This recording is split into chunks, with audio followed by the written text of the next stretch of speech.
बच्चों को अंतर्मुखी कैसे बनाया जाए।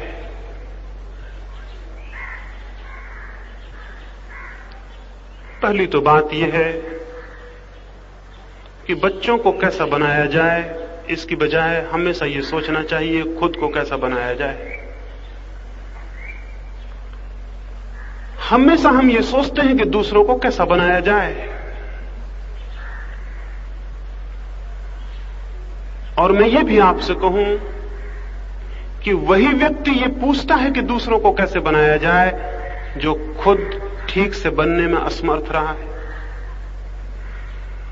अगर उसके खुद के व्यक्तित्व का ठीक ठीक निर्माण हुआ हो तो जीवन के जिन सूत्रों से उसने खुद को निर्मित किया है, खुद के जीवन में शांति को, स्वयं को पाने की दिशा खोजी है, खुद के जीवन में संगीत पाया है, उन्हीं सूत्रों के आधार पर वो दूसरों के निर्माण के लिए भी अनायास अवसर बन जाता है। लेकिन हम पूछते हैं कि बच्चों को कैसे बनाया जाए। इसके पीछे पहली तो बात ये समझ लें कि आपकी बनावट कमजोर होगी, ठीक ना होगी, और ये भी समझ लें कि किसी दूसरे को बनाना डायरेक्टली, सीधे सीधे असंभव है।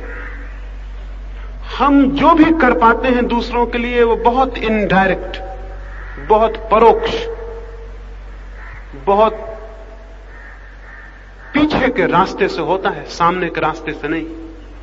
कोई मां अपने बच्चों को बनाना चाहे, किसी खास ढंग का अंतर्मुखी बनाना चाहे, सत्यवादी बनाना चाहे, चरित्रवान बनाना चाहे, परमात्मा की दिशा में ले जाना चाहे, तो इस भूल में कभी ना पड़े कि वो सीधे सीधे बच्चे को परमात्मा की दिशा में ले जा सकती।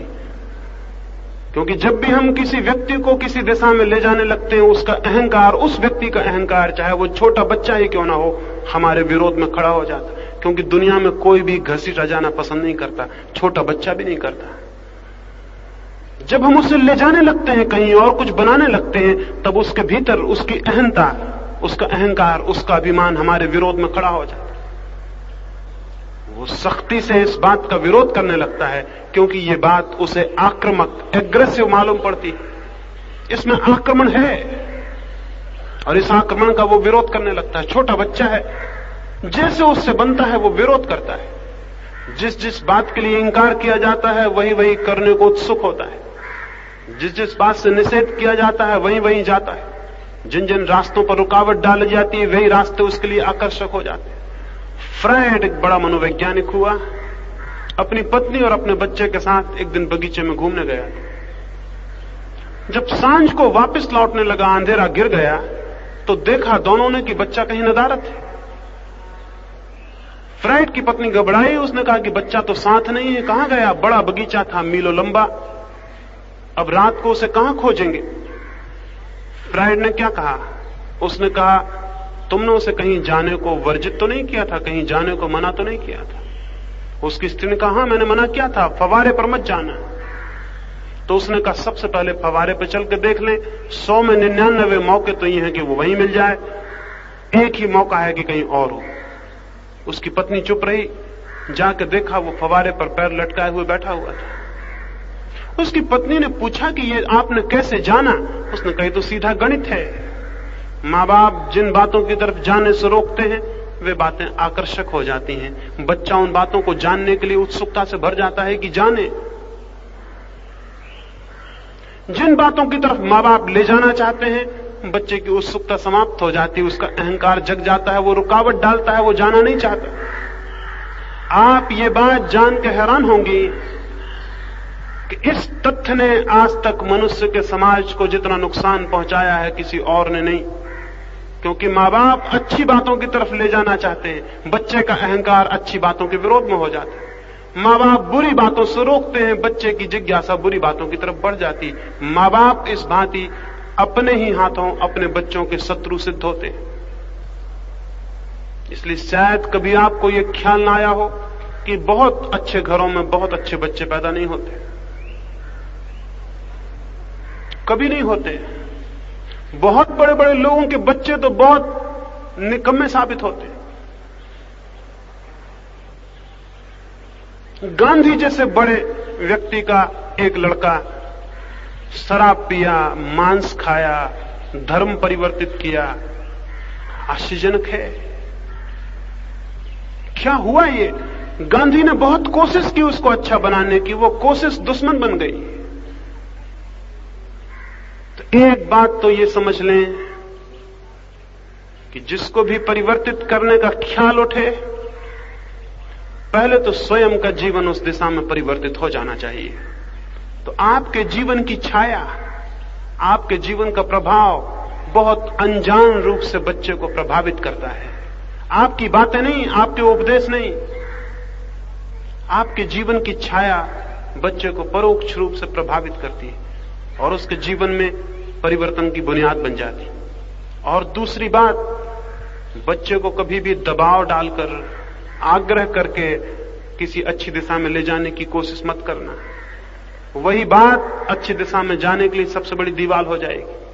और हो भी सकता है जब तक वो छोटा रहे आपकी बात मान ले, क्योंकि कमजोर है और आप ताकतवर हैं, आप डरा सकते हैं, धमका सकते हैं, आप हिंसा कर सकते हैं उसके साथ। और ये मत सोचना कभी कि माँ बाप अपने बच्चों के साथ कैसे हिंसा करेंगे। माँ बाप ने इतनी हिंसा की है बच्चों के साथ जिसका कोई हिसाब नहीं है, दिखाई नहीं पड़ती। जब भी हम किसी को दबाते हैं तब हम हिंसा करते हैं। बच्चे के अहंकार को चोट लगती है, लेकिन वो कमजोर है, सहता है।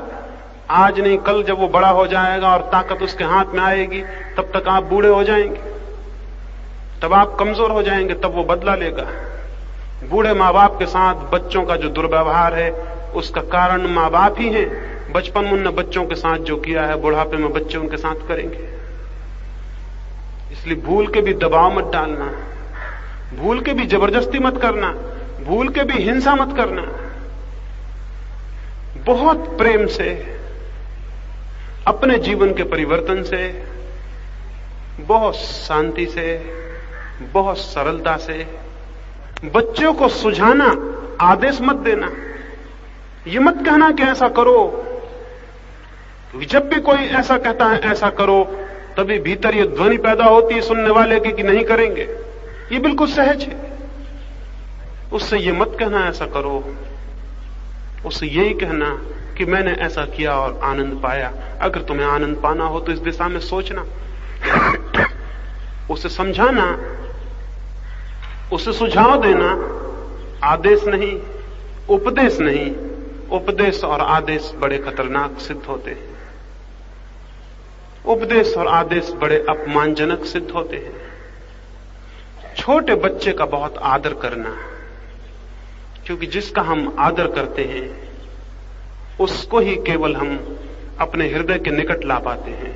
ये हैरानी की बात मालूम पड़ेगी।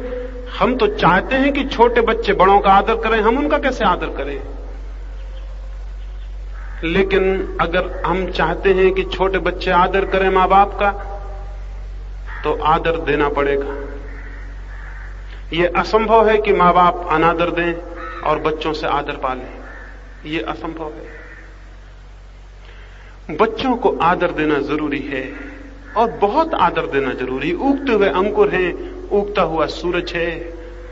हम तो व्यर्थ हो गए, हम तो चुक गए, अभी उसमें जीवन का विकास होने को है। वो परमात्मा ने एक नए व्यक्तित्व को भेजा है, वो उभर रहा है। उसके प्रति बहुत सम्मान, बहुत आदर जरूरी है। आदर पूर्वक, प्रेम पूर्वक, खुद के व्यक्तित्व के परिवर्तन के द्वारा उस बच्चे के जीवन को भी परिवर्तित किया जा सकता है। अंतर्मुखी बनाने के लिए पूछा है। अंतर्मुखी तभी कोई बन सकता है जब भीतर आनंद की ध्वनि गूंजने लगे।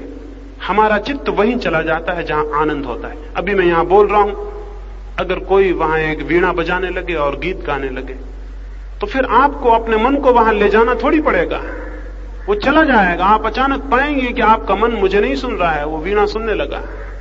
मन तो वहां जाता है जहां सुख है, जहां संगीत है, जहां रस है। बच्चे बहिर्मुखी इसलिए हो जाते हैं कि वो माँ बाप को देखते हैं दौड़ते हुए बाहर की तरफ। एक माँ को वो देखते हैं बहुत अच्छे कपड़ों की तरफ दौड़ते हुए, देखते हैं गहनों की तरफ दौड़ते हुए, देखते हैं बड़े मकान की तरफ दौड़ते हुए, देखते हैं बाहर की तरफ दौड़ते हुए। उन बच्चों का भी जीवन बहिर्मुखी हो जाता है। अगर वे देखें एक मां को आंख बंद किए हुए और उसके चेहरे पर आनंद झरते हुए देखें, और वे देखें एक मां को प्रेम से भरे हुए, और वे देखें एक मां को छोटे मकान में भी प्रफुल्लित और आनंदित, और वे कभी कभी देखें कि मां आंख बंद कर लेती है और किसी आनंद के लोक में चली जाती है, वे पूछेंगे कि ये क्या है, कहां चली जाती हो। वे अगर मां को ध्यान में और प्रार्थना में देखें, वे अगर किसी गहरी तल्लीनता में उसे डूबा हुआ देखें, वे अगर उसे बहुत गहरे प्रेम में देखें, तो वे जानना चाहेंगे कि कहां जाती हो, ये खुशी कहां से आती है, ये आंखों में शांति कहां से आती है, ये प्रफुल्लता चेहरे पर कहां से आती है, ये सौंदर्य, ये जीवन कहां से आ रहा है। वे पूछेंगे, वे जानना चाहेंगे, और वही जानना, वही पूछना, वही जिज्ञासा, फिर उन्हें मार्ग दिया जा सकता है। तो पहली तो जरूरत है कि अंतर्मुखी होना खुद सीखें। अंतर्मुखी होने का अर्थ है घड़ी दो घड़ी को 24 घंटे के जीवन में सब बातें चुप हो जाएं, मौन हो जाएं, भीतर से आनंद को उठने दें, भीतर से शांति को उठने दें, सब तरह से मौन और शांत होकर घड़ी दो घड़ी को बैठ जाएं। जो माँ बाप 24 घंटे में भी घंटे दो घंटे को मौन होकर नहीं बैठते, उनके बच्चों के जीवन में मौन नहीं हो सकता। जो माँ बाप घंटे दो घंटे को घर में प्रार्थना में लीन नहीं हो जाते हैं, ध्यान में नहीं चले जाते हैं, उनके बच्चे कैसे अंतर्मुखी हो सकेंगे। बच्चे देखते हैं माँ बाप को कलह करते हुए, द्वंद्व करते हुए, संघर्ष करते हुए, लड़ते हुए, दुर्वचन बोलते हुए। बच्चे देखते हैं माँ बाप के बीच कोई बहुत गहरा प्रेम का संबंध नहीं देखते, कोई शांति नहीं देखते, कोई आनंद नहीं देखते, उदासी, ऊब, घबराहट, परेशानी देखते हैं। ठीक इसी तरह की जीवन की दिशा उनकी हो जाती है। बच्चों को बदलना हो तो खुद को बदलना जरूरी है। अगर बच्चों से प्रेम हो तो खुद को बदल लेना एकदम जरूरी है। जब तक आपके कोई बच्चा नहीं था तब तक आपकी कोई जिम्मेवारी नहीं थी। बच्चा होने के बाद एक अद्भुत जिम्मेवारी आपके ऊपर आ गई। एक पूरा जीवन बनेगा या बिगड़ेगा और वह आप पर निर्भर हो गया। अब आप जो भी करेंगी उसका परिणाम उस बच्चे पर होगा। अगर वो बच्चा बिगड़ा, अगर वो गलत दिशाओं में गया, अगर दुख और पीड़ा में गया, तो उसका पाप किसके ऊपर होगा। बच्चे को पैदा करना आसान, लेकिन ठीक अर्थों में मां बनना बहुत कठिन है। बच्चे को पैदा करना तो बहुत आसान है, पशु पक्षी भी करते हैं, मनुष्य भी करते हैं, भीड़ बढ़ती जाती दुनिया में, लेकिन इस भीड़ से कोई हल नहीं है। मां होना बहुत कठिन है। अगर दुनिया में कुछ स्त्रियां भी मां हो सकें तो सारी दुनिया दूसरी हो सकती है। मां होने का अर्थ है इस बात का उत्तरदायित्व कि जिस जीवन को मैंने जन्म दिया है, अब उस जीवन को ऊंचे से ऊंचे स्तरों तक, परमात्मा तक पहुंचाने की दिशा पर ले जाना मेरा कर्तव्य है। और इस कर्तव्य की छाया में मुझे खुद को बदलना होगा, क्योंकि जो व्यक्ति भी दूसरे को बदलना चाहता हो, उसे अपने को बदले बिना कोई रास्ता नहीं है।